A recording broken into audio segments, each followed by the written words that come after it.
Bismillahirrahmanirrahim. Assalamualaikum. My name is Ali Raza and welcome to Pen Gravity. तो जी बच्चों, आज का जो हमारा लेक्चर है इसके अंदर हम लोग डिस्कस करेंगे जो हमारा टुडे डॉन न्यूज़पेपर है, उसके जो एडिटोरियल्स हैं उनका करेंगे analysis with practice question and today is 30 सितंबर 2025। ये रहा आपका जो टुडे डॉन न्यूज़पेपर है, उसके एडिटोरियल्स और ओपिनियंस वाला पेज। और इस लेक्चर के अंदर आपके ये जो 3 एडिटोरियल्स हैं, उनका हम लोग एनालिसिस करेंगे। बाकी बेटा जो आपका ओपिनियन वाला सेक्शन है, उसका लेक्चर ऑलरेडी जो है वो डिलीवर किया जा चुका है। जो रजिस्टर्ड स्टूडेंट हैं, वो अपना लिंक जो है उसको चेक कर सकते हैं। इससे पहले कि हम लोग अपना जो एडिटोरियल्स का एनालिसिस है उसको शुरू करें, सिर्फ़ एक ही बात जो है वो आपके साथ शेयर करनी है और वो ये है कि इंशाल्लाह फ्रॉम ऑनवर्ड जिस तरीके से मैं पहले आपको टाइम देता था इंशाल्लाह मैं उसी तरीके से जो नेक्स्ट हमारा सेशन है, जो कि अक्टूबर का स्टार्ट हो रहा है, उसके अंदर जो है अ, हम लोग मैं आपको लेक्चर्स जो है वो डिलीवर किया करूँगा। बिकॉज़ पिछले कुछ दिनों में जो है लेक्चर्स ना डिलीवर करने की जो रीज़न्स थी वो आपको पहले भी आपके साथ शेयर कर चुके हैं कि टाइम और शेड्यूल जो है इतना बिज़ी हो जाता है कि कई दफ़ा स्लाइड्स बना ली जाती हैं लेकिन रिकॉर्डिंग का टाइम भी नहीं मिलता।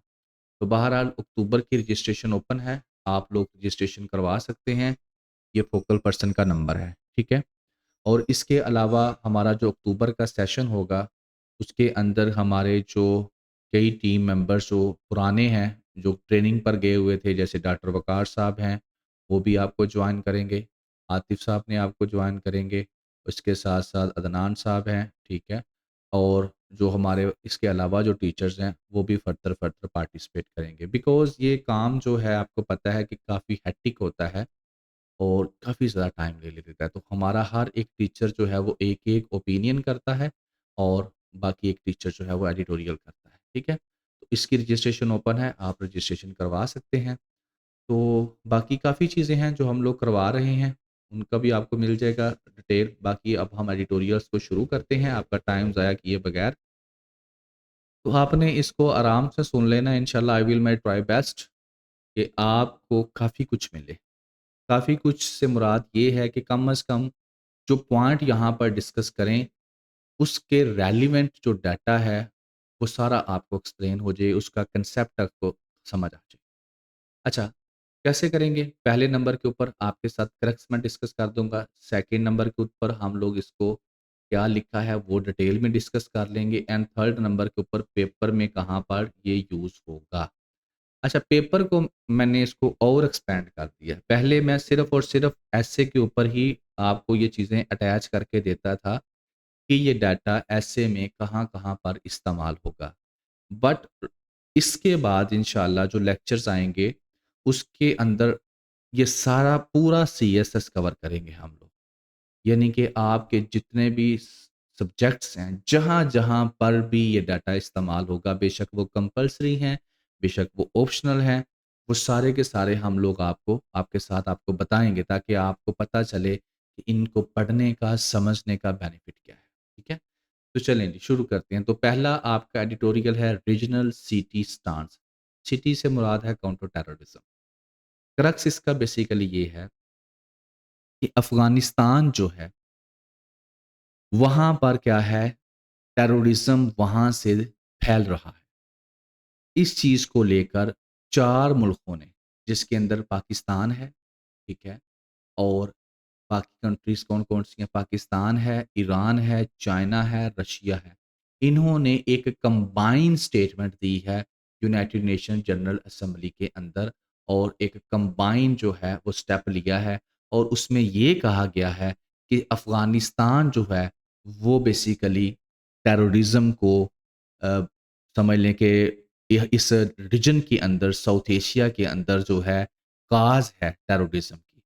बिकॉज़ जो अफ़गानिस्तान की गवर्नमेंट है, जो तालिबान की गवर्नमेंट है, वो उन टेररिस्ट ऑर्गनाइज़ेशंस को जो कि मुख्तलिफ रीजन के अंदर या मुख्तलिफ जगह पर टेररिस्ट एक्टिविटीज़ कर रही हैं, उनको पनाह देता है, उनको अपनी सरज़मीन इस्तेमाल करने के लिए देता है। तो लिहाज़ा यहाँ पर ये कहा गया इन चारों मुल्कों की तरफ से इकट्ठा कि आप लोग अफ़गानिस्तान को कहा गया मुख़ातब करके कि आप इस चीज़ को रोको। अगर तुम इस चीज़ को नहीं रोकोगे, तो इससे तुम्हें नुकसान होगा इन द लॉन्ग रन। एक चीज़ तो उसने ये यहाँ पर डिस्कस करनी है। दूसरी चीज़ जो ट्रंप ने फ़ैसला किया है कि मैं अफ़गानिस्तान के अंदर जो एयर बेस है, उसको वापस लूँगा। इन 2 चीज़ों के ऊपर बेटा ये एडिटोरियल लिखा गया है, तो इन दोनों को हम स्टेप बाय स्टेप डिस्कस करेंगे और इसके अंदर आपको कुछ हद तक जियोपॉलिटिक्स क्लियर हो जाएगी और टेररिज़्म बिल्कुल मैं आपका क्लियर कर दूँगा कि जो मेन रीज़न्स क्या हैं, ठीक है? तो इससे पहले कि हम इसको डिस्कस करें, मैं आपको जो है अफ़गानिस्तान का थोड़ा-सा आइडिया दे दूँ, ताकि वो जो बच्चे हमारे पास बिल्कुल नए ग्रेजुएट्स हैं, जिनको बिल्कुल नहीं पता, उनको आइडिया हो सके। ग्लोब ग्लोब के ऊपर अगर आप देखें तो बेटा ये आपके सामने है। अब ये आपको यहाँ पर जहाँ पर कर्सर है, ये एक छोटी-सी पट्टी नज़र आ रही होगी, इसको वखाना कॉरिडोर कहते हैं और इसके थ्रू जो है जो है अफ़गानिस्तान, वो चाइना के बॉर्डर उसका लगता है। अगर इसको हम लोग कवर कर लें तो ये चाइना का इसको बॉर्डर नहीं लगेगा। नेक्स्ट अगर आप देखें तो यहाँ पर जो ये वाला था जिसकी मैं बात कर रहा था, तो चाइना, एक ये वाला चाइना, पाकिस्तान ने, ठीक है? और इसके साथ-साथ ईरान इसका है हमसाया मुल्क है और ऊपर जाकर रशिया है। इन चारों ने क्या कहा है, वहाँ पर स्टेटमेंट्स दी हैं, ठीक है? इसको अगर आप और ओपन करें तो ये मेन सिटीज़ हैं किसकी? अफ़गानिस्तान की और अफ़गानिस्तान की हिस्ट्री को अगर आप खुद ही ये जो मैं आपको दिखा रहा हूँ ना, ये स्लाइड्स मैं डिस्कस नहीं करूँगा। आपने इनको रोकना है और खुद से एक दफ़ा इनको ओवरव्यू कर लेना है, आपको खुद ही इन चीज़ों को क्लैरिटी आती जाएगी। फिर आपको पता है अफ़गानिस्तान के अंदर जो है तालिबान की गवर्नमेंट रही, 9/11 के बाद वहाँ पर नेटो फ़ोर्सेस आई, फिर नेटो फ़ोर्सेस चली गईं और उस वहाँ पर जो है 15th ऑफ अगस्त 2021 से अब तालिबान की गवर्नमेंट जो है अब अफ़गानिस्तान के अंदर मौजूद है। ठीक हो गया? अच्छा, ये अगर आप ज्योग्राफिकली देखें तो ये इस तरीके से। अब यहाँ पर जो मैं आपको बेसिक पॉइंट दिखाना चाह रहा हूँ बेटा, वो टेररिज़्म नहीं है, वो एक और पॉइंट है, वो ये वाला पॉइंट है। अगर आप बेटा यहाँ पर इसको देखें ना इस एरिये को, ठीक है? देख रहे हैं कि ये जो है, क्या है? ये हिंदू कुश आपके सामने ऊपर नज़र आ रहा होगा। तो ये समझ लें कि दोनों साइडों के ऊपर है, पाकिस्तान वाली साइड के ऊपर ही भी है और अफ़गानिस्तान वाली साइड के ऊपर ही है और दैट इज़ द रीज़न कि इन दोनों साइडों का आपस में कल्चर, आपस में रवायात, ठीक है? सारा कुछ इनका मिलता है। तो ये इस वजह से ये ड्यूरंड लाइन हमारे लिए परेशानी का बायस भी बनती है। ये सारी चीज़ें आगे मैं आपके साथ डिस्कस करूँगा। अब हम शुरू करते हैं। इंट्रोडक्शन में राइटर कहता है कि 4 नेबर कंट्रीज़ ने, ये वाले जिनका मैंने नाम मेंशन किया, इन्होंने एक स्टेटमेंट दी है यूनाइटेड नेशन जनरल असेंबली के अंदर और क्लियर मैसेज किया है तालिबान को कि वो अपनी ज़मीन को मिलिटेंट के लिए इस्तेमाल ना होना दें, ठीक है ना? और यही अगर और कहा है कि Afghanistan should be free from terrorism and वार, उसको फ्री कर देना चाहिए, ठीक है? और यही चीज़ अगर आप पिक्चर्स की शक्ल में देखें तो ये उन्होंने मैसेज किया। की कंसर्न क्या है? पाकिस्तान के अंदर तहरीक-ए-तालिबान पाकिस्तान बलूचिस्तान लिबरेशन आर्मी और दूसरे जो कंट्रीज़ हैं वहाँ पर इस्लामिक स्टेट वाले और अल-कायदा वाले, ये सारे टेररिस्ट ग्रुप जो हैं, ये ऑपरेट कर रहे हैं और ये अफ़गानिस्तान की सरज़मीन को इस्तेमाल करते हैं और इसकी वजह से रीजनल और ग्लोबल लेवल की जो सिक्योरिटी है वो डिस्टर्ब हो रही है। तो नेबर कंट्रीज़ ने डिमांड की है कि तालिबान जो है एक एक्शन लें इनके खिलाफ और इनको रोकें। तालिबान क्यों एक्शन नहीं ले रहे? I will discuss them also. अच्छा, इसके बाद जो है ये अगला पॉइंट जो है इसको मैं बाद में डिस्कस करता हूँ, पहले हम यहाँ तक ही रुकते हैं। अब मैं आपको थोड़ी-सी स्टोरी एक सुना देता हूँ ताकि आपको बेटा क्लैरिटी हो जाए। अब स्टोरी सिंपल ये है कि 9/11 के बाद तालिबान जो थे उनकी गवर्नमेंट ख़त्म हो गई, वहाँ पर नेटो फ़ोर्सेस आ गई और 15th अगस्त के बाद 2021 के बाद वहाँ पर तालिबान की गवर्नमेंट आ गई और उसके बाद टीटीपी के पाकिस्तान में अटैक जो हैं वो बढ़ गए। अब पाकिस्तान की अगर मैं बात करूँ, तो पाकिस्तान मल्टीपल टाइम्स जो है, वो अफ़गानिस्तान को जाकर कह चुका है, डिफ़रेंट जो है तरीकों से कि जनाब इनको रोकें। लेकिन जो तालिबान की गवर्नमेंट है, वो इनको नहीं रोकती और उसकी रीज़न सिंपल है। उसकी रीज़न ये है कि तालिबान की जो गवर्नमेंट है, वो पूरे अफ़गानिस्तान के ऊपर नहीं है। अफ़गानिस्तान के अंदर अभी भी कई बहुत सारे पार्ट्स ऐसे हैं जहाँ पर दूसरी जो ऑर्गेनाइज़ेशंस हैं उनके जैसी वो राज कर रही हैं। और वो ऑर्गेनाइज़ेशन जो हैं वो तालिबान की गवर्नमेंट के लिए खतरा है। अब तालिबान की गवर्नमेंट टीटीपी को इस्तेमाल करती है अफ़गानिस्तान में उन ऑर्गेनाइज़ेशंस के खिलाफ जो तालिबान की क्या है एनिमीज़ हैं। So that is the main reason कि अफ़गान तालिबान जो है वो टीटीपी को जिस तरीके से पाकिस्तान कहता है या जिस तरीके से दुनिया कहती है इसको ख़त्म किया जाए, वो नहीं ख़त्म करते। ठीक हो गया, एक चीज़ तो ये। अब टीटीपी क्या चाहती है? टीटीपी तहरीक-ए-तालिबान पाकिस्तान बेसिकली वो चाहती है कि जिस तरीके से अफ़गानिस्तान के अंदर तालिबान की गवर्नमेंट आई है, उसी तरीके से मैं पाकिस्तान की जो स्टेट है उसको वो चैलेंज करती है और वो अपना उसी तरीके का एक शरिया लॉ कह लें या वो अप्लाई करना चाहती है पाकिस्तान के ऊपर। तो दैट इज़ द रीज़न कि वो पाकिस्तान के ऊपर इस तरह की टेररिस्ट एक्टिविटीज़ कर रहे हैं। अब इनको सपोर्ट कौन करता है? इनको हर वो एलिमेंट जो पाकिस्तान का एनिमी है, मोसाद है, इसराइल की रा है, इंडिया का या हर वो जो पाकिस्तान को नुकसान पहुँचाना चाहता है, वो इनको इस्तेमाल करता है। ठीक है? और पाकिस्तान फिर ज़ाहिर है इनके खिलाफ ऑपरेशन तो कर ही रहा है। बलूचिस्तान लिबरेशन आर्मी भी इसी तरीके से है। तो ये था मेन जो बातें थी। अब मैं सिर्फ़ इसको आगे जाके हम पाकिस्तान का अलहदा से डिस्कस करेंगे, वहाँ पर आपको कंप्लीट मैं इसका सॉल्यूशन भी दे दूँगा कि टेररिज़्म को कैसे ख़त्म किया जा सकता है, अफ़गानिस्तान को कैसे मनाया जा सकता है और ये सारी चीज़ें भी आपको बता दूँगा।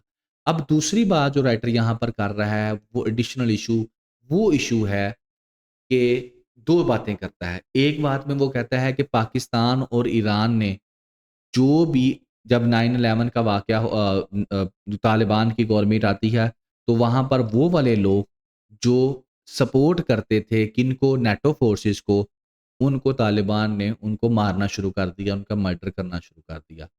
अब उन लोगों ने भाग कर रिफ्यूजी यानी कि अपनी जानें बचाईं, कुछ पाकिस्तान आ गए, कुछ ईरान चले गए। तो यहाँ पर पाकिस्तान की तारीफ़ की गई कि इन्होंने एक अच्छा जो है एप्रिशिएट किया गया। दूसरी चीज़ जो आके डिस्कस हुई गई, वो क्या था? वो ड्रग्स थी, कि अफ़गानिस्तान में आपको पता है कि ड्रग्स जो है, जिसको हम लोग अफ़ीम बोलते हैं आई थिंक सो, जो कपास के पौधे से बनाई जाती है, उसकी भी ट्रैफ़िकिंग ये करता है। तो नारकोटिक्स के हवाले से भी अफ़गानिस्तान को कहा गया कि इसके ऊपर तुम फ़ोकस करो, ये चीज़ ना करो। एंड द मेन थिंग कि अफ़गानिस्तान के अंदर जो फ़ॉरेन बेस की बात हो रही है, उसकी रीएस्टेब्लिशमेंट की बात हो रही है, वो वहाँ पर डिस्कस की गई और पाकिस्तान का मौक़िफ़ ये था कि ये काम ना किया जाए। अब वो कौन-सी बेस थी? वो बेटा ये वाली बेस थी कि ट्रंप ने अब दोबारा से कहा है कि जो एयर बेस है, बगहराम एयर बेस जो अफ़गानिस्तान के अंदर है, वो मैं उसको क्या कर लूँगा तालिबान से वापस लेना चाहता हूँ। वहाँ पर मैं अपना फ़ौजी अड्डा बनाना चाहता हूँ, वहाँ पर मैं अपनी फ़ोर्सेस को रखना चाहता हूँ। तो इसके ऊपर ये इसने क्यों कहा ट्रंप ने, ठीक है ना? तो इसके ऊपर भी मैं अभी आपको बताता हूँ कि ये क्यों क्या चाहता है ट्रंप, ठीक है? बहरहाल, जब ट्रंप ने ये ट्वीट किया उसके ऊपर जो है चाइनीज़ जो थे शी जिनपिंग साहब हैं या जो उन्होंने कहा कि ये कोई अच्छी बात तुम नहीं कर रहे और ट्रंप ने साथ में ये भी कहा कि अगर ऐसा तुम लोग तालिबान को कि अगर तुम ये एयर बेस मुझे नहीं देते, तो फिर मैं क्या होगा, तो कई चीज़ें जो हैं वो गलत हो सकती हैं। मतलब क्या है कि मैं ज़ोर-आज़माई करूँगा, मैं मिलिट्री का इस्तेमाल करूँगा और तुमसे ये वापस लूँगा और यहाँ पर अपना फ़ौजी अड्डा बनाऊँगा। तो चाइना और अफ़गानिस्तान का जो रिस्पॉन्स आया, उसमें यही था उन्होंने रिजेक्ट किया और तालिबान ने तो यहाँ तक कह दिया कि हम दोबारा 20 साल के लिए जंग लड़ने के लिए तैयार हैं, तो आप आ सकते हैं, दोबारा से जंग शुरू कर सकते हैं, हमें कोई इश्यू नहीं है। पाकिस्तान ने भी बहरहाल यूनाइटेड नेशन जनरल असेंबली के अंदर पाकिस्तान और ईरान ने ट्रंप का ये वाला मौक़िफ़ जो है इसको रिजेक्ट किया और अभी आपको पता है ट्रंप अपने हमारे जो prime minister of Pakistan Shahbaz Sharif साहब हैं और दूसरे जो हमारे चीफ ऑफ आर्मी स्टाफ साहब हैं वो दोनों के दोनों इस वक्त जो थे हमारे वहाँ पर विजिट पे थे यूएसए के अंदर और ट्रंप साहब से मुलाकात कर रहे थे और उसमें ये चीज़ भी हम लोग कह सकते हैं कि ये भी शामिल हो सकती है। ठीक है। अब नेक्स्ट क्वेश्चन ये आता है कि आखिर इस बंदे को ये अब क्या ज़रूरत पेश आ गई? पहले ये छोड़कर चले गए, ठीक है, तो अब इनको क्या पेश आ गई ज़रूरत? इसमें पेश आने की ज़रूरत जो है बेसिकली वो ये वाली है इस स्लाइड को आपने सारे पॉइंट्स खुद से पढ़ने हैं, आराम से पढ़ने हैं। इसमें मैं मेन पॉइंट एक तो ये वखाना कॉरिडोर वैसे इन्फॉर्मेशन के लिए पढ़ लेना है। बरगाम एयरबेस सिर्फ़ इन्फॉर्मेशन के लिए पढ़ना है, याद करने की ज़रूरत नहीं है आपको being a student of competitive exams आपको ये फैक्ट्स एंड फिगर्स कोई नहीं पूछने वाला, ठीक है? ये एयरबेस के बारे में बस इतना बता देते हैं कि 1950s के अंदर बेटा ये सोवियत यूनियन वालों ने इसको बिल्डअप किया था और उसके बाद नेटो फ़ोर्स ने इसको इस्तेमाल किया और बाद में यूएसए ने इसको कुछ हद तक डिस्ट्रॉय भी कर दिया और यहाँ से वो चले भी गए। अब बात ये है कि वो दोबारा लेना चाहते हैं और दोबारा लेने की रीज़न जो है ना बेटा, वो अफ़गानिस्तान नहीं है, वो चाइना है। दोबारा इसलिए लेना चाहते हैं ताकि यहाँ पर वो क्या कर सकें, अपनी मिलिट्री प्रेज़ेंस जो है वो अमेरिका शो करवा सके। और ये क्यों वो करना चाह रहा है? ये इसलिए करना चाह रहा है कि यहाँ पर बॉर्डर जो है आपको पता है चाइना का लगता है। और यहाँ पर अगर आप देखें तो ये बहग्राम एयर बेस है और यहाँ पर चाइना का जो क्या है basically nuclear corporation China national nuclear corporation जो है उसकी लोकेशन है, ठीक है ना? और ये वो वाली साइड है जहाँ पर न्यूक्लियर रिसर्च की जाती है जिससे क्या है अमेरिका को थोड़ी-सी डिस्टर्बेंस है। तो it's just like a containment policy of China, China के पास आकर बैठना, ठीक है? जैसे अगर मैं इसी मैप से आपको दिखाऊँ तो यहाँ पर बेटा साउथ कोरिया है और यहाँ पर नॉर्थ कोरिया फॉर एग्ज़ाम्पल है, ठीक है? यहाँ पर जापान है, तो यहाँ पर भी जो साउथ चाइना सी है, यहाँ पर भी अमेरिका की प्रेज़ेंस मौजूद है। अब वो इस तरफ भी अपनी प्रेज़ेंस करना चाहता है। So that is the reason और इस चीज़ को चाइना और पाकिस्तान ने, ईरान ने, अफ़गानिस्तान ने सब ने रिजेक्ट किया है। अब दूसरा जो इसी एडिटोरियल के अंदर वो बात करता है, वो है सिक्योरिटी चैलेंज पाकिस्तान की बात करता है। अफ़गानिस्तान को लेकर एक तो वो जनरल बात कर दी थी ना उसने टेररिज़्म की। अब स्पेसिफ़िकली वो पाकिस्तान की बात करता है और पाकिस्तान के बारे में बताता है कि पाकिस्तान जो है क्रॉस बॉर्डर जो टेररिज़्म है उससे बहुत ज़्यादा हिट हुआ है और इसकी वो एग्ज़ाम्पल देता है कि 17 टेररिस्ट जो अटैक थे, उसको न्यूट्रलाइज़ किया गया केपीके के अंदर। मिनिस्टर ऑफ स्टेट कहता है कि 80% जो अटैकर्स हैं, जो पाकिस्तान के अंदर टेररिस्ट अटैक करते हैं, वो अफ़गान हैं। और ये चीज़ आपके सामने इस तरीके से है कि ये जो रेड कलर की आपको नज़र आ रही है, दैट इज़ ड्यूरल लाइन। तो यहाँ से ये क्या करते हैं, अटैक करते हैं और फिर वापस चले जाते हैं। तो इसलिए पाकिस्तान जो को काफ़ी परेशानी बनती है।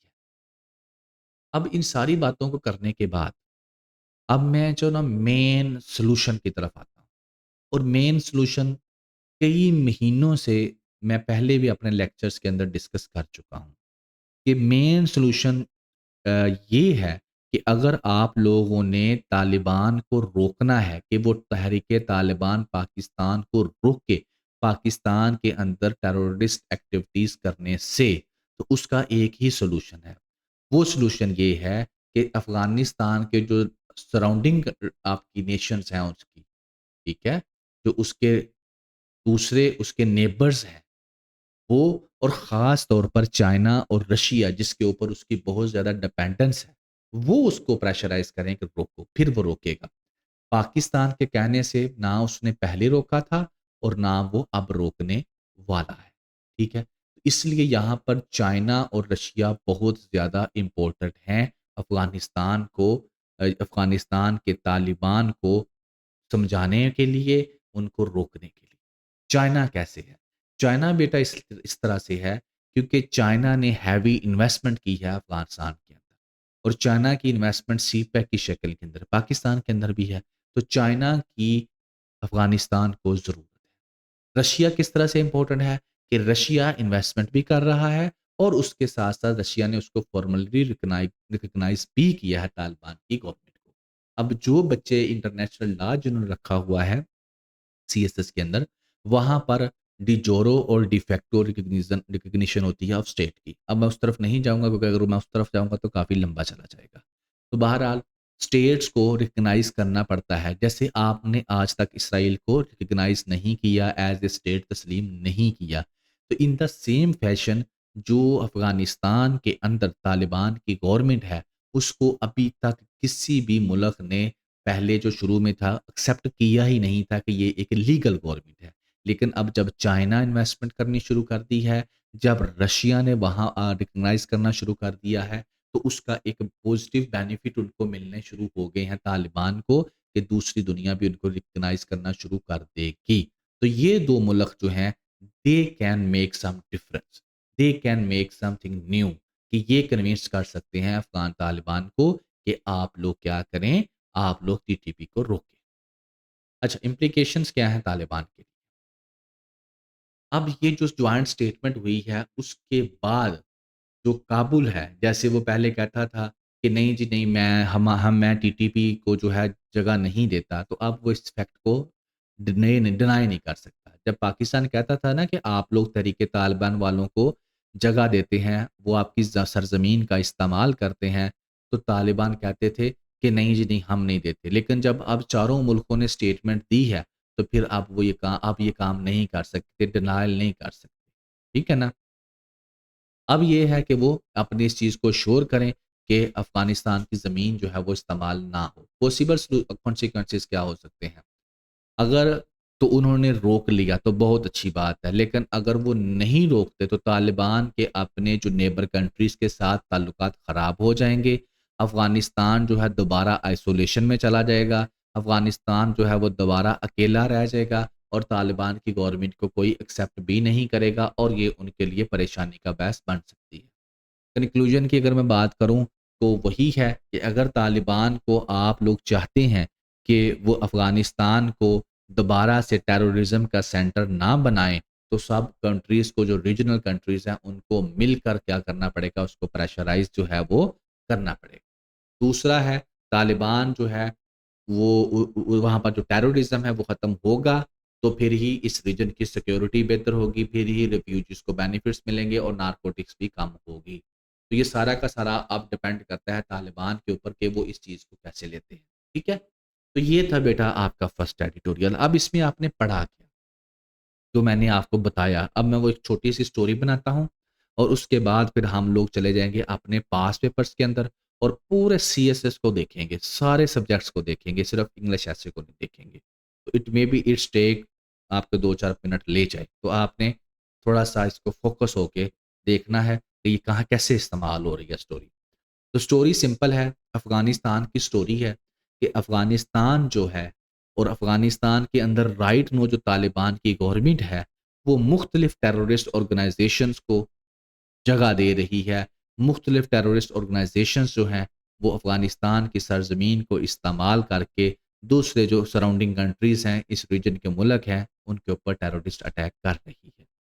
इस चीज़ को चारों मुल्कों ने, पाकिस्तान ने, ईरान ने, चाइना ने, रशिया ने, यूनाइटेड नेशन जनरल असेंबली के अंदर कंडेम किया है कि इसको ये रोकना चाहिए। तो अगर तो वो रोक लेता है तो बहुत अच्छी बात है, अगर नहीं रोकता अफ़गानिस्तान तो आइसोलेशन में चला जाएगा। So that is the story. अब पाकिस्तान के लिए है, अगर आप बात करें कि टेररिज़्म को कैसे पाकिस्तान से ख़त्म किया जा सकता है, इसकी काज़ेज़ क्या हैं? तो बेटा काज़ेज़ के अंदर आप टीटीपी को मेंशन कर सकते हैं। तो देयर आर मल्टीपल केसेज़, एक काज़ नहीं है, लेकिन कुछ होती हैं मेजर काज़ेज़, कुछ होती हैं जो बेस होती हैं। तो टीटीपी इज़ द मेजर काज़ कि वो यहाँ पर पाकिस्तान में टेररिस्ट अटैक कर रही है। उसका सॉल्यूशन क्या है कि अफ़गानिस्तान की तालिबान को प्रेशराइज़ किया जाए कि वो पाकिस्तान के अंदर इनको अटैक करने से रोके, ठीक है? तो दैट इज़ द सॉल्यूशन। अब आ जाते हैं हम लोग अपने एग्ज़ाम की तरफ, कि ये जो बातें मैंने की टेररिज़्म को लेकर, आया ये कहीं पूछी भी गई हैं या नहीं पूछी गई? अब स्लाइडें आपको दिखाऊँगा, हल्का-हल्का टच दूँगा, आपने क्या करना है बीइंग अ स्टूडेंट, स्लाइड को रोकना है और आराम से सारी स्लाइड पढ़नी है। एंड इंशाल्लाह ये जो मैंने ऊपर बातें की हैं, आपको इस्तेमाल होती हुई नज़र आ जाएँगी। तो पहला इंग्लिश ऐसे का पेपर, ठीक है? यूज़ ऑफ डाटा, किस तरीके से ये डाटा यूज़ होगा, आपने इसको देखना है, ठीक है? और उसके बाद जो है पास्ट पेपर्स में कहाँ-कहाँ इस्तेमाल हुआ। जैसे कि terrorism and respect on society, global power dynamics, region stability. तो ये सारे का सारा क्या है, जो बातें ऊपर हुई हैं, वहाँ पर डायरेक्टली, इनडायरेक्टली आप इसको इस्तेमाल कर सकते हैं। एक चीज़ मेरे आप ज़हन में रखिएगा, मैं पहले भी बता चुका हूँ, बेटा एक ओपिनियन सुनने से, एक ओपिनियन पढ़ने से, एक एडिटोरियल सुनने से, एक रिसर्च पेपर पढ़ने से या कोई एक बुक पढ़ने से आप पूरा ऐसे नहीं लिख सकेंगे। ये अपनी ज़हन में आपने चीज़ रखनी है, ठीक है? आपकी कई बड़ी हुई चीज़ें एग्ज़ाम के अंदर जाकर एक-दूसरे के साथ कनेक्ट होंगी। ऐसी चेन बनाएँगी जो एग्ज़ामिनर चाहता है कि आप बनाएँ, ठीक है? आपको काफ़ी चीज़ें पढ़नी पड़ेंगी। तो जो बात यहाँ पर डिस्कस हुई, मे बी ये आपके ऐसे का 5% कवर कर जे, 10% कवर कर जे, 15% कवर कर जे, 25% कवर कर जे। It depends upon the direction of the essay के राइटर ने पूछा, एग्जामिनर ने पूछा क्या है, ठीक है? तो कभी भी जब आप रीड कर रहे होते हैं, ये कभी भी अपने ज़हन में ना रखिएगा कि ये एक पीस ऑफ आर्टिकल पढ़ के मैं पूरा ऐसे लिख लूँगा। ये रेयरली ऐसे होता है कि आपको कोई ऐसा ऐसे आ जाए जो रिपीटेड हो, तो आपने पहले से पढ़ा हो और आप उसको कर लें, ठीक है? अदरवाइज़ आपको जो है चीज़ों को जोड़ना पड़ता है। तो ये इंग्लिश ऐसे है, करंट अफेयर्स के अंदर बेटा इस तरह से क्वेश्चन पूछे गए, पाकिस्तान अफेयर्स के अंदर इस तरीके से पूछे गए, इंग्लिश प्रेसी एंड कम्प्रीहेंशन के अंदर जो है आपको पता है प्रेसी आती है, कम्प्रीहेंशन आती है, एक्सपेंशन आती है, तो उसमें भी जियोपॉलिटिक्स से रिलेटेड जो है ये और टेररिज्म से रिलेटेड ये चीज़ें हैं। इस्लामिक स्टडीज़ के अंदर देखें जिहाद और टेररिज्म के अंदर क्या डिफरेंस होता है, कुरान और सुन्ना की तो चलो यहाँ पर चीज़ें नहीं हैं, लेकिन आप टेररिज्म को देख सकते हैं और जिहाद को यहाँ पर भी है। अच्छा, यहाँ पर जो नेबर्स इन इस्लाम है ना, पहले मैं इसको ख़त्म करने लगा था, लेकिन फिर मैंने इसको रहने दिया कि नेबर्स इन इस्लाम जो है बेसिकली ये दूसरा नेबर है जो आपका हमसाया होता है। लेकिन अगर क्वेश्चन थोड़ा आपने और नेशनल लेवल के ऊपर लेके जाना हो, तो आप इसको फिर क्या कर सकते हैं, उस डिमेंशन में भी डिस्कस कर सकते हैं। लेकिन यहाँ पर क्योंकि इस्लामिक स्टडीज़ का पेपर था, तो ये नेबर्स इन इस्लाम से मुतल्लक आपका बेसिकली यही है कि जो आपका घर के साथ वाला है, ठीक है?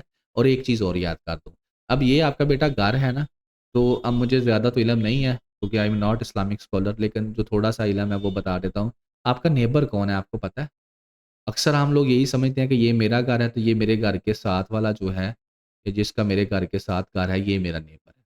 अब मैंने कहीं पर आई थिंक सो पढ़ा या सुना कि अगर आपका ये घर है, ठीक है? इसके रेडियस के अंदर ऑलमोस्ट जो 40 घर हैं, वो आपके नेबर ही हैं। मैं श्योर नहीं हूँ कि इस्लाम में ये है या नहीं, सॉरी टू से, लेकिन कहीं पर सुना था या पढ़ा था तो मैंने आपके साथ शेयर कर दिया। लेकिन अगर आप इसके ऊपर पाबंद होना चाहते हैं तो आप काइंडली इसको रिसर्च ज़रूर कर लीजिएगा, because I am not Islamic scholar, वो बेहतर बता सकते हैं। ठीक है? बहरहाल, तो ये चीज़ आप इस्लामिक स्टडीज़ के अंदर, अब इंटरनेशनल रिलेशंस के अंदर इस तरीके से आप लोग इस्तेमाल करेंगे, ठीक है? पॉलिटिकल साइंस का सब पेपर है तो उसमें इस तरीके से क्वेश्चन आपको आ चुके हैं। तो ये दिखाने का मकसद इंटरनेशनल लॉ के अंदर इस तरीके से आ सकते हैं। ये मैंने बताया था ना, डि फैक्टो रूल, डि जोरो, तो ये इंटरनेशनल लॉ की टर्म है, ठीक है? कॉन्स्टिट्यूशनल जो आपका लॉ है उसके अंदर इस तरीके से, गवर्नेंस एंड पब्लिक पॉलिसी के अंदर, पब्लिक एडमिनिस्ट्रेशन के अंदर, क्रिमिनोलॉजी के अंदर, ठीक है? सोशियोलॉजी के अंदर, जर्नलिज्म के अंदर एंड मास कम्युनिकेशन के अंदर, हिस्ट्री ऑफ यूएसए के अंदर, जेंडर स्टडीज़ के अंदर। सो बाय दिस वे बेटा आप लोग इन चीज़ों को डिस्कस कर सकते हैं। एनालिटिक प्लानिंग, दूसरा आपका एडिटोरियल। इसमें सिंपल सी जो बात है, आइडिया ये है कि गवर्नमेंट एक प्लान बना रही है, उस प्लान का मकसद ये है कि 2035 तक जो है, हम लोग अपनी पावर की कैपेसिटी को बढ़ा दें। 64,000 मेगावाट कर दें। IGCEPP indicative generation capacity expansion plan, ये प्लान का नाम है, और इतना इसको बढ़ा दें, ठीक है ना? अब all Pakistan textile mill association ने कहा है कि ये प्लान तुम लोगों का फजूल है, बढ़ाने की ज़रूरत ही कोई नहीं है। आप लोगों का ये प्लान फजूल है। वो ऐसा क्यों कहा है उन्होंने? उन्होंने ऐसा इसलिए कहा है, उन्होंने कहा है कि डिमांड, ये कहता है कि इनकी इनकी असम्पशन क्या है? वो गलत असम्पशन है। इनकी असम्पशन ये है, जो ये वाला प्लान है, कि जब demand will rise with GDP and population, population के साथ और जीडीपी के साथ डिमांड बढ़ती है, तो हमारी एनर्जी की डिमांड भी बढ़ेगी, तो लिहाज़ा हमें ज़्यादा बिजली पैदा करने की ज़रूरत है। लेकिन ये लोग कहते हैं कि ये बात जो आप लोग कर रहे थे, ये पहले ठीक थी, अब गलत है। अब इसलिए गलत है कि अब जो लोग हैं, वो शिफ्ट हो रहे हैं सोलर की तरफ, ऑफ ग्रिड की तरफ। तो अगर पॉपुलेशन बढ़ती भी है, तो लोग सोलर की तरफ जाएँगे, आपसे बिजली नहीं खरीदेंगे। और उसकी रीज़न ये है कि आपकी बिजली महँगी बहुत ज़्यादा है। तो इसी को वो करंट क्राइसिस के अंदर डिस्कस करता है कि आपकी जो बिजली है उसका जो टैरिफ है वो बहुत ज़्यादा है, बिजली बहुत ज़्यादा महँगी पड़ती है लोगों को। तो जिसकी वजह से लोग क्या करते हैं, जो ग्रिड पावर जो है वो लोगों के लिए अनअफोर्डेबल हो चुका है, घरों के लिए भी और इंडस्ट्री के लिए भी। तो लोगों ने ग्रिड को छोड़ना शुरू कर दिया है, तो अब से पहली बिजली तो सेल नहीं की जा रही और ये हकीकत है कि इसको अगर मैं डिटेल में तो वैसे पहले भी डिस्कस सारा कुछ ही कर चुका हूँ कि गवर्नमेंट की बिजली सेल नहीं हो रही। यकीन माने कि उनको कस्टमर नहीं मिल रहे और उसकी रीज़न ये है कि गवर्नमेंट की बिजली महँगी है और लोग जो है ग्रिड की तरफ जो है और उसकी सोलर की तरफ जाई जा रहे हैं। अच्छा, मैं आगे जाके ना एक छोटा-सा इसकी जो मेन इस सारे पाकिस्तान के एनर्जी क्राइसिस की जो जड़ है ना मसले की, वो आपको 2-4 मिनट में आगे जाके एक्सप्लेन कर देता हूँ। पहले आप जो राइटर ने लिखा है, इसको एक दफ़ा सुनो। राइटर कहता है कि पहले क्या होता था? कहता है ये वाले जो प्लान है ना, इस तरह के पहले भी बनाए जाते थे और अब भी ये बना रहे हैं, ये गलत प्लान बना रहे हैं। इनका प्लान ये कहता है कि डिमांड बहुत ज़्यादा है और फॉसिल फ्यूल्स के ऊपर ही ये लोग जो है बिजली पैदा करना चाहते हैं। इनके पास कोई प्लानिंग नहीं है, प्लानिंग की कोई फाउंडेशन नहीं होती। पहले भी नहीं थी और अब भी नहीं थी। तो इस वजह से पहले भी तबाही हुई और अब भी होगी। रियल ज़रूरत कहता है किस चीज़ की है? कहता है रियल ज़रूरत इस चीज़ की है, पाकिस्तान को इस चीज़ की ज़रूरत नहीं है कि हम लोग मेगावाट्स के अंदर बिजली बनाएँ, बल्कि हमें ज़रूरत इस चीज़ की है कि हम सस्ती बिजली बनाएँ और रिलायबल सप्लाई हो। विदाउट रिफॉर्म्स ये काम हो नहीं सकता कि पाकिस्तान के अंदर बिजली सस्ती हो जाए। रिफॉर्म्स में सबसे इम्पोर्टेंट है सर्कुलर डेप्थ जो कि आपके लिए खतरा बना हुआ है और स्टैंडर्ड प्लानर प्लांट्स और हायर टैरिफ बिल वर्सन। अब ये पूरी एक स्टोरी है इन 3 लफ्ज़ों के अंदर। अब स्टोरी के अंदर पहले मैं आपको सर्कुलर डेट समझा देता हूँ और उसके बाद बाकी स्टोरी भी समझाता हूँ। सर्कुलर डेट अक्सर ये टर्म आपने बेटा पढ़ी भी होगी, सुनी भी होगी, आपको इंटरव्यू के अंदर पूछी भी जाती है। तो ये सर्कुलर डेट बेसिकली है क्या? तो ये बेसिकली ये है, आप इसको आप गौर से समझ लीजिए। अच्छा, अब पाकिस्तान में बेटा क्या होता है? पाकिस्तान में ये होता है कि वापटा बिजली नहीं बना रहा। पाकिस्तान में बिजली कौन बना रहा है? कंपनियाँ बना रही हैं। कंपनियाँ किसकी हैं? कारोबारी लोगों की हैं। कंपनियों का नाम क्या है? Independent power producer. ये बेटा बिजली बना रहे हैं, ठीक है? ये बिजली बनाते हैं, वापटा इनसे बिजली खरीदती है, वापटा बिजली खरीद के लोगों को देती है। लोगों से बिजली का बिल इकट्ठा करती है, इकट्ठा करने के बाद इनको पैसे देती है। अब होता क्या है, खराबी कहाँ पर पैदा होती है? खराबी यहाँ पर पड़ती है कि ये इनसे वापटा ने इससे लिया 100 यूनिट और वापटा ने 100 यूनिट आगे लोगों को दे दिया और 100 यूनिट का जब बिल इकट्ठा किया तो बिल इकट्ठा हुआ 60 यूनिट का। 40 यूनिट जो थे वो ज़ाया हो गए। अब वो 40 यूनिट ज़ाया कैसे हो गए? उसके अंदर जो है लाइन लॉसेस हो गए, ठीक है ना? करप्शन हो गई, ठीक है? सब्सिडी दे दी जो बिज़नेसमैन के अपने रिश्तेदार हैं उनको। बिजली की चोरी हो गई, ठीक है ना? कुछ ने कंज़्यूमर डिफ़ॉल्ट हो गए। तो ये जो 40 यूनिट का मैं छोटी एग्ज़ाम्पल दे के कर रहा हूँ, अब 40% एग्ज़ाम्पल के तौर पे समझा रहा हूँ। तो सब्सक्राइबर से वापटा ने 60 यूनिट्स का बिल लिया और 60 यूनिट्स का पीछे दे दिया। अब जब 60 यूनिट्स का पीछे दे दिया तो 40 यूनिट का बिल तो दिया ही नहीं आईपीपी को उसको। अब ये बिल फिर किधर जाएगा? अब आईपीपी जब बिजली बनाता है तो वो पीएसओ से तेल लेता है, सारी बिजली हम लोग फ्यूल से बनाते हैं आईपीपीज़ वाले। पीएसओ फ्यूल कहाँ से लेता है? वो इंटरनेशनल मार्केट से लेता है।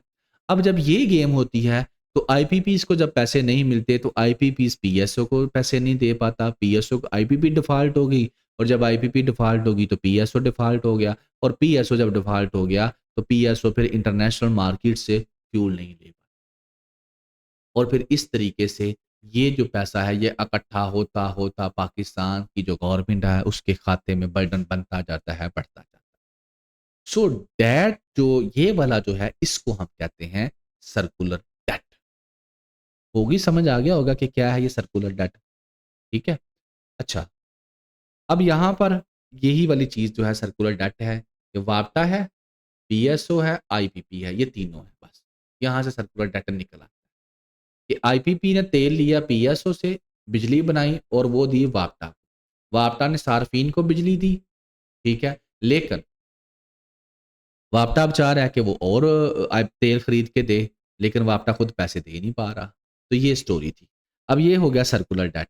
अब आ जाते हैं दूसरा ये प्लांट्स वाली बात और टैरिफ वाली बात। अब ये कहाँ से आ गई? सारी खराबी की जड़ बेसिकली पाकिस्तान के अंदर ये है। ये किधर से आई? वापटा खुद बिजली बना के दे रहा था, सब कुछ अच्छा चल रहा था। आज से बेटा 35 ईयर्स ऑलमोस्ट मेरे ख्याल में 35 साल पहले ये आईपीपीज़ पाकिस्तान के अंदर आती हैं और पाकिस्तानी इनको कुछ अमेरिकन्स थे, वो पाकिस्तान के अंदर आते हैं, मुआहदे करते हैं और मुआहदे बेटा करते हैं बेस्ड कैपेसिटी बेस्ड एग्रीमेंट। ये जो कैपेसिटी बेस्ड मैंने एग्रीमेंट की बात की है ना, ये है मेन वजह पाकिस्तान के अंदर जो एनर्जी का कोलैप्स है ना, ये एनर्जी के क्राइसिस हैं, उनकी बेटा ये वजह है। और ये 35 साल से पाकिस्तान चला रहे हैं इसी तरीके से, लेकिन अब आकर जब सोलर आया है, तो ये हमारे सामने आए हैं और अब आकर हमें पता चला है कि किस तरीके से पाकिस्तान को लूटा जा रहा है। अब मैं आपको ये समझा देता हूँ तो आपको सारा एनर्जी क्राइसिस समझ आ जाएगा। कैपेसिटी बेस्ड में ये होता है कि अगर एक ए बंदा है और एक तरफ गवर्नमेंट है, पाकिस्तान है। ए कहता है कि मैं एक यूनिट लगाता हूँ, गवर्नमेंट कहती है कि मैं तुमसे बिजली खरीद लूँगी, तुम लगाओ। अब ए जो है वो एक आईपीपी है, इंडिपेंडेंट पावर प्रोड्यूसर है। ए कहता है कि मैं पावर का यूनिट तो लगाता हूँ, पावर प्लांट तो लगाता हूँ, लेकिन मेरे साथ एग्रीमेंट करो। और एग्रीमेंट ये होगा कि मैं जितनी बिजली बनाऊँगा तुमको वो सारी लेनी पड़ेगी। क्योंकि अगर तुम मेरे से बिजली नहीं लोगी तो मेरी बिजली तो कोई भी नहीं लेगा। लेकिन मेरा खर्चा तो उतना हो जाएगा। लिहाज़ा तुम मेरे से कैपेसिटी पेमेंट करो। यानी कि फॉर एग्ज़ाम्पल मेरी कैपेसिटी अगर 1000 यूनिट की है, तो मैं तुम्हें 1000 यूनिट बनाकर दूँगा और तुम मेरे से 1000 यूनिट के पैसे मुझे दोगी। गवर्नमेंट को वो कहता है। गवर्नमेंट कहती है ठीक है, लेकिन साथ वो कहता है कि ये कैपेसिटी बेस्ड एग्रीमेंट होगा। कल को अगर तुम मेरे से 50 यूनिट लेती हो, 500 यूनिट लेती हो, 100 यूनिट लेती हो, पैसे मैं 1000 यूनिट के लूँगा। क्योंकि मैं किसी और को तो बिजली पाकिस्तान में बेच ही नहीं सकता। तो गवर्नमेंट ने कहा ठीक है, क्योंकि हमें तो चाहिए बिजली, तो हम तुमसे लेते हैं। तो एग्रीमेंट आपका हो गया। अब ये जो पावर प्लांट है बेटा, कई पाकिस्तान में ऐसे हैं जो ख़त्म हो चुके हैं, जो चल ही नहीं रहे, जो ज़ीरो यूनिट बना रहे हैं। लेकिन पाकिस्तान का जो ख़ज़ाना है, पाकिस्तान के पैसे जो हैं गवर्नमेंट के, वो वहाँ से उनको करोड़ों रुपए की, अरबों रुपए की क्या की जा रही है, पेमेंट की जा रही है। बिकॉज़ क्यों? क्योंकि ये जो प्लांट हैं, ये जो हमारे सियासतदान हैं, जो पावर में हैं, उनके रिश्तेदारों के हैं, उनके जानने वालों के हैं और या फिर इनडायरेक्टली उन्हीं के। सो बाय दिस वे जो है गवर्नमेंट के खाते से, ट्रेजरी ऑफिस से पैसा निकाला जाता है बड़ा ही कैलकुलेट करके, ठीक है? अच्छा, अब ये चीज़ चल रही थी फ्रॉम लास्ट 35 इयर्स। तो अब ऐसा क्या हुआ कि ये आप सबके सामने आ गई। अब ऐसा ये हुआ कि बेटा पाकिस्तान में सोलर, जब सोलर आ गया, लोग भागे सोलर की तरफ। जब लोगों ने सोलर की तरफ जाना शुरू कर दिया, तो फिर क्या हुआ? फिर ये हुआ कि जो लोग बिजली खरीद रहे थे, उन्होंने बिजली खरीदनी बंद कर दी। जब बिजली खरीदनी बंद कर दी, तो अगर जो पावर प्लांट बिजली बना रहे थे, तो उनसे भी गवर्नमेंट अगर फॉर एग्ज़ाम्पल कइयों से 1000 के तो 1000 यूनिट ले रही थी। लेकिन जब सोलर की तरफ लोग चले गए, तो 1000 से गवर्नमेंट की आ गई 500 के ऊपर। अब गवर्नमेंट 500 यूनिट लोगों को बेच रही है, लेकिन पैसे 1000 यूनिट के पीछे दे रही है। तो उससे क्या हुआ कि जो गवर्नमेंट को प्राइसेज़ जो है वो बढ़ानी पड़ी। तो जो गरीब लोग रह गए, जो सोलर अफ़ोर्ड नहीं कर सकते थे, वो कीमत बढ़नी शुरू हो गई बिजली की। तो जब उसके बाद क्वेश्चन किया गया, तो उसके बाद हमारे सामने ये कैपेसिटी बेस्ड एग्रीमेंट आए। So these are the main cause of whole energy crisis in Pakistan, capacity based agreements. अब कैपेसिटी बेस्ड एग्रीमेंट ही हैं जिसकी वजह से सोलर वालों के साथ ज्यादती की जा रही है। इंटरनेशनल जब भी ये बात करते हैं, कॉन्फ्रेंस ऑफ पार्टीज हो जाएं या इंटरनेशनल क्लाइमेट चेंज को लेकर कोई भी प्लेटफॉर्म हो, वहाँ पर ग्रीन एनर्जी के लिए ये शोर मचा रहे होते हैं, ग्रीन एनर्जी पैसे दो हमें, हम ग्रीन एनर्जी लेकर आएँ। यहाँ पर पाकिस्तानी खुद ग्रीन एनर्जी की तरफ जा रहे हैं और इनको रोका जा रहा है। अब रोका कैसे जाता है कि सबसे पहले जब सोलर सिस्टम इंस्टॉल किए गए लोगों के घरों में, तो लोगों ने अपना ग्रीन मीटर लगवाया और ग्रीन मीटर के बाद क्या कहा गया था कि आप लोगों को वो यूनिट का यूनिट दिया जाएगा। एग्ज़ैक्ट वर्ड मेरे ज़हन से निकल गया क्योंकि काफ़ी दिनों के बाद मैं लेक्चर कर रहा हूँ। अच्छा, तो यूनिट का आपको यूनिट दिया जाएगा। उसके बाद गवर्नमेंट ने डिस्करेज किया यूनिट का यूनिट नहीं, लेने वाले यूनिट का रेट और होगा, देने वाले यूनिट का रेट और होगा। तो व्हाई दिस? सिर्फ़ इस वजह से कि डिस्करेज किया जाए। गवर्नमेंट पसंद ही नहीं कर रही कि सोलर सिस्टम पाकिस्तान के अंदर चले, लेकिन क्योंकि क्लाइमेट चेंज को लेकर इंटरनेशनल मार्केट के अंदर शोर है, तो गवर्नमेंट मजबूर है, खामोश हो जाती है। कुछ कह नहीं पा सकती खुल के, लेकिन इनडायरेक्टली वो सोलर वालों को पूरा जो है जकड़ रही है कि ये लोग जो है सोलर ना लगवाएँ, ग्रिड से बिजली लेते रहें ताकि हम लोग जो है पीछे से उसकी कैपेसिटी जो बेस्ड एग्रीमेंट्स थे उनको चलाते रहें। तो दैट इज़ द पॉइंट, ठीक है? पॉलिसी रिकमेंडेशन में क्या आ जाता है कि कैसे हम लोग बेहतर कर सकते हैं, रिफॉर्म्स करनी पड़ेंगी। फिक्स चार्जेज़ जो हैं उनको ख़त्म करना पड़ेगा, सप्लाई नेटवर्क एफिशिएंसी बेहतर करनी पड़ेगी, प्लानिंग करनी पड़ेगी कि बिजली सस्ती हो, कॉम्पिटिटिव हो। लेकिन बेटा ये काम इतने आसान नहीं है, इसके लिए स्ट्रक्चरल रिफॉर्म्स जब भी लफ़्ज़ आ जाए तो इसका मतलब समझ जाना कि बड़ी-बड़ी रिफॉर्म्स जो पाकिस्तान में की नहीं जाती किसी भी चीज़ को लेकर। तो ये बेटा हम लोगों ने पढ़ा कि पाकिस्तान की गवर्नमेंट एनर्जी को लेकर जो प्लान कर रही है, वो गलत प्लान है। मुझे अभी यहाँ से भी याद आ गया कि आपने कुछ 1-2 महीने पहले सुना होगा कि डाटा सेंटर्स के हवाले से पाकिस्तान में बात की जा रही थी कि गवर्नमेंट ऑफ पाकिस्तान ने इन्विटेशन दिया फॉरेन डायरेक्ट इन्वेस्टमेंट वालों को कि आप पाकिस्तान के अंदर डाटा सेंटर बनाएँ, तो हम आपको जो बिजली है वो सस्ती देंगे। उसकी रीज़न यही है कि पाकिस्तान के अंदर जो बिजली बनवा रहे थे, वो लोग खरीद ही नहीं रहे, ठीक है? और खरीदने की बड़ी वजह ये नहीं है कि लोगों को ज़रूरत नहीं है, लोगों को ज़रूरत है, लेकिन बिजली महँगी बहुत हो चुकी है और क्यों हो चुकी है वो मैंने आपको पीछे बता दिया, कि जितने ज़्यादा लोग सोलर की तरफ चलते जाएँगे, जो बकाया बचते जाएँगे, सारा लोड उनके ऊपर आता जाएगा और बिजली महँगी से महँगी होती जाएगी और उसकी बैक एंड पे सिर्फ़ एक ही है कैपेसिटी बेस्ड जो है एग्रीमेंट्स, ठीक है? अच्छा बेटा, एग्ज़ाम के अंदर अगर इंग्लिश ऐसे की तरफ चले जाएँ तो बेटा ये ऐसे आपके सामने है, वैसे तो बहुत सारे थे लेकिन कुछ हमने ऐड कर दिए। करंट अफ़ेयर्स में अंदर आप लोग यहाँ पर ये देख सकते हैं, पाकिस्तान अफ़ेयर्स को देख सकते हैं, ठीक हो गया? ये आपने स्लाइडें रोकनी है और आराम-आराम से इनको पढ़ना है और जो बातें मैंने आपके साथ ऊपर डिस्कस की हैं, आपने उनको अप्लाई करने की कोशिश करनी है, माइंड मैपिंग करनी है और जो आप एक और वर्ड यूज़ करते हैं ब्रेनस्टॉर्मिंग करनी है ताकि आपको आइडिया हो सके कि ये जो बातें थी, क्या सिर्फ़ बातें ही थी, ये किसी पेपर में, किसी जगह पर इस्तेमाल भी होती हैं। क्योंकि कोई भी लेक्चर सुनने का मज़ा तभी आता है, जब वो आपके एग्ज़ाम से रेलेवेंट होता है। अगर वो इर्रेलेवेंट है, तो फिर उसको सुनने का बेनिफिट कोई ख़ास आपको मिलता नहीं। गवर्नेंस एंड पब्लिक पॉलिसी के अंदर अगर आप लोग चले हैं, तो ये आपको मिल जाएगा। रेलेवेंस पॉलिसी आपने बेटा ये सैट पे जो है ना, इसको ज़रूर देखना है कि किस तरीके से ये रेलेवेंट बनता है। पब्लिक एडमिनिस्ट्रेशन है, पॉलिटिकल साइंस है, इंटरनेशनल रिलेशंस हैं, सोशियोलॉजी है, ठीक है? और इकोनॉमिक्स है, ऑप्शनल के अंदर आपका एनवायरमेंटल साइंस है, ठीक है? तो इनको आप हल्का-हल्का सा देखते जाएँ ताकि आपको आइडिया होता जाए कि ये जो बातें थी, कैसे, किस तरह इस्तेमाल फाइनल आपका जो बेटा एडिटोरियल है, वो है पैटी पॉलिटिक्स। पैटी होती है जो इतनी ज़्यादा इम्पोर्टेंट ना हो।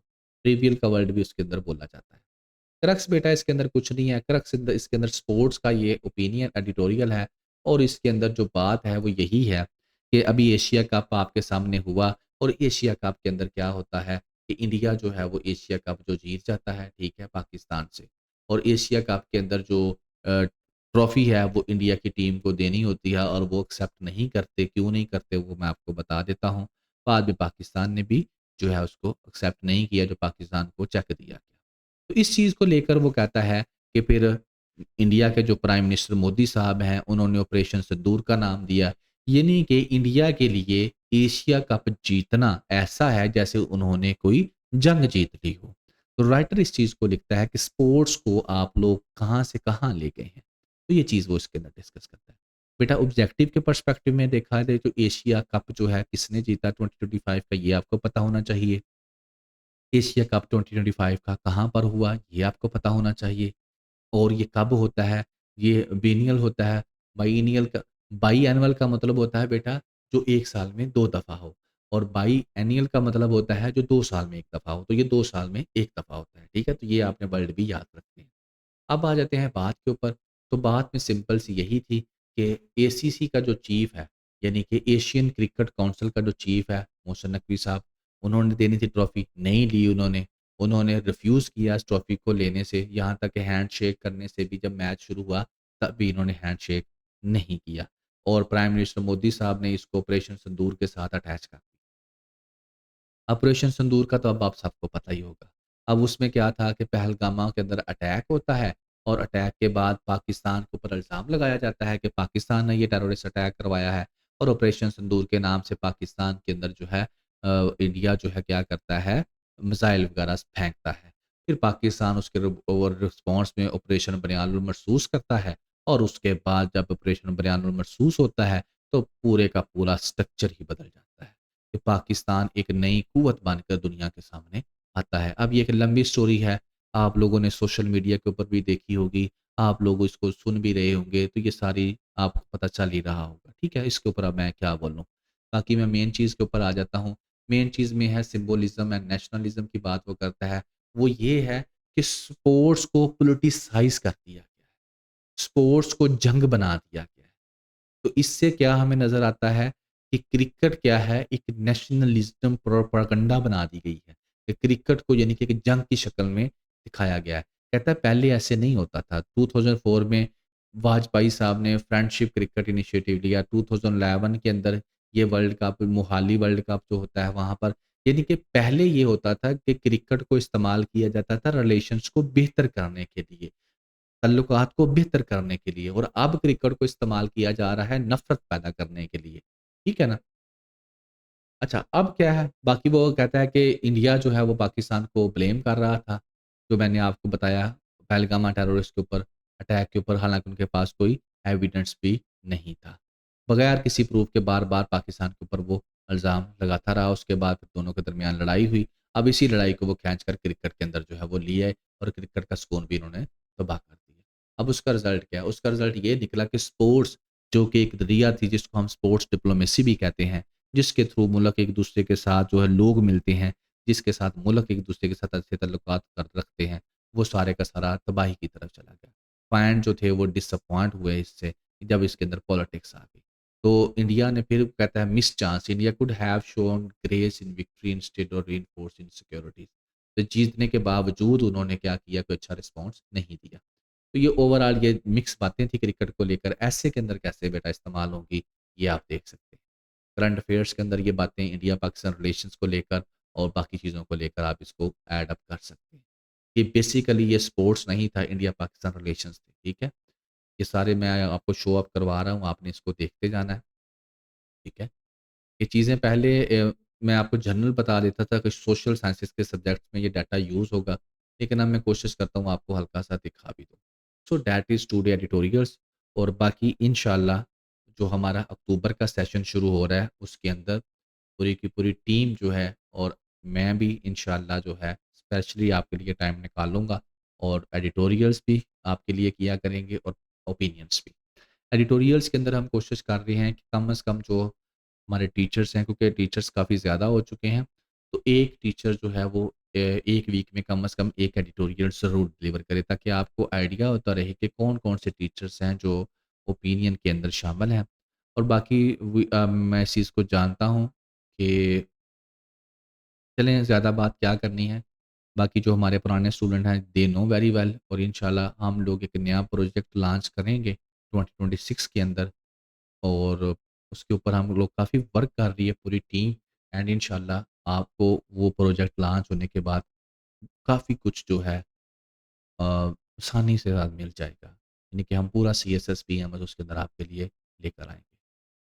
और थैंक यू वेरी मच दुआओं में याद रखिएगा और इंशाल्लाह अगर ज़िंदगी रही तो नेक्स्ट लेक्चर में फिर हाज़िर होंगे। अल्लाह हाफ़िज़।